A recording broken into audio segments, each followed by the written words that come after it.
ಬೆಳಗಾವಿಯ ಬಸ್ತವಾಡಿಯಲ್ಲೊಂದು ಸಹಬಾಳ್ವೆಯ ಘಟನೆ ನಡೆದಿದೆ. ಕಾಡಸಿದ್ದೇಶ್ವರ ಸಭಾಭವನದಲ್ಲೊಂದು ಮದುವೆ ನಡೆದಿದೆ. ವಧೂವರ ಹಿಂದೂಗಳು, ಆದರೆ ಮದುವೆಗೆ ಖರ್ಚು ಮಾಡಿದ್ದು ಮುಸ್ಲಿಂ ಕುಟುಂಬ. ಬೆಳಗಾವಿಯ ಬಸ್ತಿವಾಡದಲ್ಲೊಂದು ಸಹಬಾಳ್ವೆಯ ಘಟನೆ, ಅತ್ಯಂತ ಅಪರೂಪದ ಘಟನೆ ಇದು. ಕಾಡಸಿದ್ದೇಶ್ವರ ಸಭಾಭವನದಲ್ಲೊಂದು ಮದುವೆ ನಡೆಯಿತು. ವಧೂವರ ಹಿಂದೂಗಳು, ಆದರೆ ಮದುವೆಗೆ ಖರ್ಚು ಮಾಡಿದ್ದು ಮಾತ್ರ ಮುಸ್ಲಿಂ ಕುಟುಂಬ. ಮೆಹಬೂಬ್ ಹಸನ್ ಎಂಬ ಮುಸ್ಲಿಂ ದಂಪತಿಯಿಂದ ಹಿಂದೂಗಳ ಮದುವೆ. ಸೋಮಶೇಖರ್ ಮತ್ತು ವಸಂತ ಎಂಬ ಅನಾಥ ಮಕ್ಕಳನ್ನು ಸಾಕಿದ್ದ ಮೆಹಬೂಬ್ ಕುಟುಂಬ ಆ ಎರಡು ಬಡ ಮಕ್ಕಳನ್ನ ದಶಕದಿಂದ ಸಾಕಿ ಸಲಹಿ ಮದುವೆ ವಯಸ್ಸಾದ ನಂತರ ಹಿಂದೂ ಸಂಪ್ರದಾಯದಂತೆ ಮದುವೆ ಮಾಡಿಸಿದ್ದಾರೆ. ಬೆಳಗಾವಿಯ ಬಸ್ತಿವಾಡಿಯಲ್ಲಿ ಈ ಘಟನೆ ನಡೆದಿದೆ. ಮೆಹಬೂಬು ಮತ್ತು ತನ್ನ ಧರ್ಮಪತ್ನಿ ಈ ಇಬ್ಬರು ಕೂಡ ಬೆಳಗಾವಿಯ ಬಸ್ತಿವಾಡಿಯಲ್ಲಿ ಜೀವನ ಮಾಡ್ತಾ ಇದ್ರು. ಆ ಸಂದರ್ಭದಲ್ಲಿ ತಂದೆ ತಾಯಿಯನ್ನು ಕಳ್ಕೊಂಡಿದ್ದ ಎರಡು ಮಕ್ಕಳು, ವಸಂತ ಮತ್ತು ಸೋಮಶೇಖರ್. ಈ ಎರಡು ಮಕ್ಕಳನ್ನ ಔಪಚಾರಿಕವಾಗಿ ದತ್ತು ಪಡೀತಾರೆ ಮೆಹಬೂಬ್ ಕುಟುಂಬ.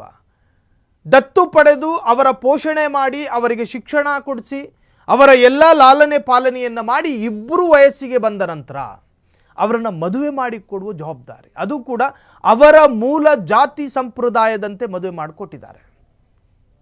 ಆ ಎರಡೂ ಮಕ್ಕಳನ್ನು ಸಾಕಿ ಸಲಹಿ ಮದುವೆ ವಯಸ್ಸಾದಾಗ ಒಂದು ಸಭಾಭವನವನ್ನು ಬುಕ್ ಮಾಡಿ ಅತ್ಯಂತ ಸಾಂಘವಾಗಿ ಜೊತೆಗೆ ಸಂಭ್ರಮದಿಂದ ಆ ಮಕ್ಕಳನ್ನು ಮದುವೆ ಮಾಡಿಕೊಟ್ಟಂತಹ ಮೆಹಬೂಬ್ ಕುಟುಂಬದ ಪರ ಬೆಳಗಾವಿಯಾದ್ಯಂತ ಶ್ಲಾಘನೆಗಳು ವ್ಯಕ್ತವಾಗಿದೆ.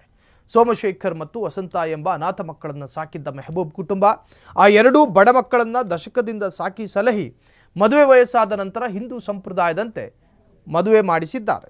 ಸೊ ಇದು ಕರ್ನಾಟಕದಲ್ಲಿ ಅತ್ಯಂತ ಅಪರೂಪದ ಘಟನೆ.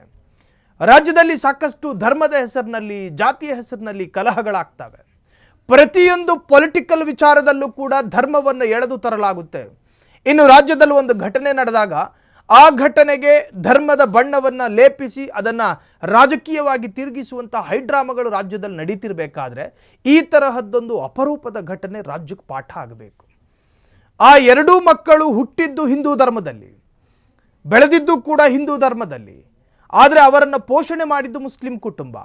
ಮದುವೆ ಮಾಡಿಸಿ ಕೊಡಬೇಕಾದ್ರೆ ಮುಸ್ಲಿಂ ಸಂಪ್ರದಾಯದಂತೆ ಮದುವೆ ಮಾಡಲಿಲ್ಲ. ಬದಲಾಗಿ ಅವರ ಮೂಲ ಧರ್ಮ ಹಿಂದೂ ಧರ್ಮದ ಸಂಪ್ರದಾಯದಂತೆ ಅವರು ಹೆತ್ತವರಿದ್ದಿದ್ರು ಕೂಡ ಇಷ್ಟು ಸಂಭ್ರಮದಲ್ಲಿ ಮದುವೆ ಮಾಡಿಸ್ತಿದ್ರು ಗೊತ್ತಿಲ್ಲ. ಆದರೆ ಸಾಕಿದ ಮೆಹಬೂಬ್ ಕುಟುಂಬ ಅವರನ್ನು ಅತ್ಯಂತ ಸಂಭ್ರಮದಲ್ಲಿ, ಆಡಂಬರದಲ್ಲಿ, ಅವರ ಕೈಲಾದ ಮತ್ತು ಅವರ ಸಾಮರ್ಥ್ಯಕ್ಕೆ ಅನುಗುಣವಾಗಿ ಒಂದು ಸಭಾಭವನವನ್ನು ಬುಕ್ ಮಾಡಿಕೊಂಡು, ಅದರಲ್ಲೂ ಕೂಡ ತಂದೆ ತಾಯಿಯನ್ನು ಕಳೆದುಕೊಂಡಿದ್ದ ಈ ಅನಾಥ ಮಕ್ಕಳ ದೂರದಲ್ಲಿದ್ದಂತಹ ಸಂಬಂಧಿಕರು ಅವರಿಗೂ ಕೂಡ ಆಹ್ವಾನ ಕೊಟ್ಟಿದ್ದಾರೆ. ಆ ಮೆಹಬೂಬ್ ಅನ್ನುವಂತಹ ವ್ಯಕ್ತಿ ಬಸ್ಸಿನಲ್ಲೇ ಪ್ರಯಾಣ ಮಾಡಿ ಆ ಎರಡೂ ಮಕ್ಕಳ ದೂರದ ಕುಟುಂಬಸ್ಥರಿಗೆ ಆಹ್ವಾನ ಪತ್ರಿಕೆಯನ್ನು ಕೊಟ್ಟಿದ್ರಂತೆ. ಅರ್ಥ ಮಾಡ್ಕೊಳ್ಳಿ, ತನ್ನ ಮಕ್ಕಳಂತೆ ಸಾಕಿ ಕೊನೆಗೆ ಅತ್ಯಂತ ಸಂಭ್ರಮದಿಂದ ಮದುವೆ ಮಾಡಿಸಿಕೊಟ್ಟ ಮೆಹಬೂಬ್ ಕುಟುಂಬದ ಪರ ಶ್ಲಾಘನೆ ವ್ಯಕ್ತವಾಗಿದೆ. ಕ್ಷಣ ಕ್ಷಣದ ಸುದ್ದಿಗಳಿಗಾಗಿ ಫ್ರೀಡಂ ಟಿವಿ ಸಬ್ಸ್ಕ್ರೈಬ್ ಮಾಡಿ, ಲೈಕ್ ಮಾಡಿ ಹಾಗೂ ಫಾಲೋ ಮಾಡಿ. ಹೊಸ ಸುದ್ದಿಗಳ ನೋಟಿಫಿಕೇಶನ್ಗಾಗಿ ಬೆಲ್ ಐಕಾನ್ ಮೇಲೆ ಕ್ಲಿಕ್ ಮಾಡಿ.